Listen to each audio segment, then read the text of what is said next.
Good day guys, dito po kami sa KD Rock Adventure Camp, Orani, Nagpe-perform po kami Bataan. dito ngayon guys ng obstacle course Dinag-dry run po namin challenge dito ngayon bilang ang dry bagong run gawa sa na mga bagong gawa na obstacle mga course. obstacle course dito sa Kasama ko Kidirak dito Adventure yung Camp. mga membro rin ng mga reserve Ida-dry force run po namin ito para mga malaman sanay ng mga gagamit kung sa mga ganyang paano nila ipe-perform yung challenge. bawat obstacle Piniperform po course namin dito ito sa para Kidirak. alam ng mga gagamit sa susunod kung paano nila i-perform yung mga ganitong klase ng mga obstacle guys.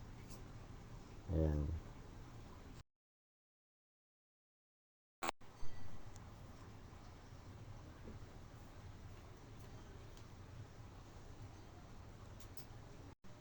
Ayan guys, inabot din kami ng isang araw dyan bago namin kumplito at natapos yung mga challenge na yan. Or para sa documentation. Kailangan kasi i-perform namin ng maayos. Actually, papalabas din yan sa UNTV. Paano Para makita nila kung gagawin sa mga ganyang klaseng paano i-perform yung obstacle. bawat obstacle na yan. Yung tuhod ko dyan guys. Si Corporal Bantido and si Sarge Buell. Medyo mahaba-haba din yan. Ibang klaseng course yan guys. Inabot kami ng isang araw dyan. Tingnan nyo na lang guys kung para ma-perfect namin kung paano i-perform. Ganyan yan yung lag. Kalimutan ko na yung pangalan niyan guys. Tagal mo bago matapos. So kung may nahina yung resistensya mo dyan guys, kakapusin ka ng lakas. Kaya kailangan physically fit ka pag ikay mag-perform dyan. Saka sa init ng panahon, kung may sakit ka,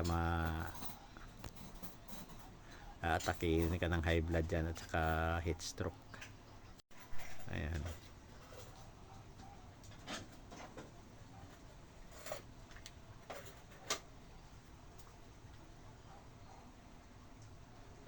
Kagagaling ko lang din guys sa schooling niyan nung nag-perform ako dyan.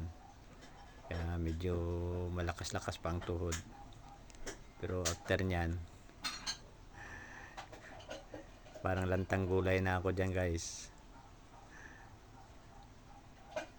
Hindi gaya ng mga kasama ko, mga bata pa yan. Yan. Kinukunan kami ng video. Yan guys.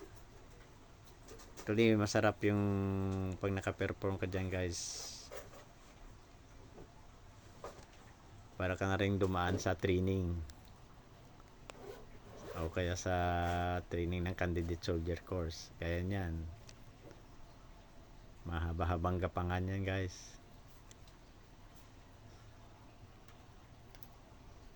Kung makikita nyo sa mga training camp,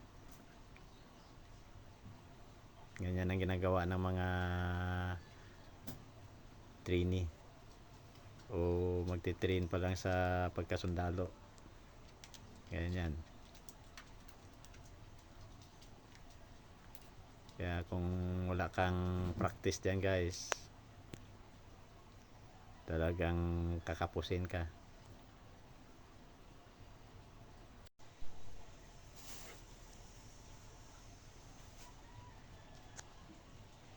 Tamang timing din. Tamang timing din yan sa pagpe-perform yan. Paglundag, pag-akyat. Ganyan yan. Kasi pag nalaglag ka dyan guys, nako. Bali buto-buto mo. Kaya dapat timing, saka proper.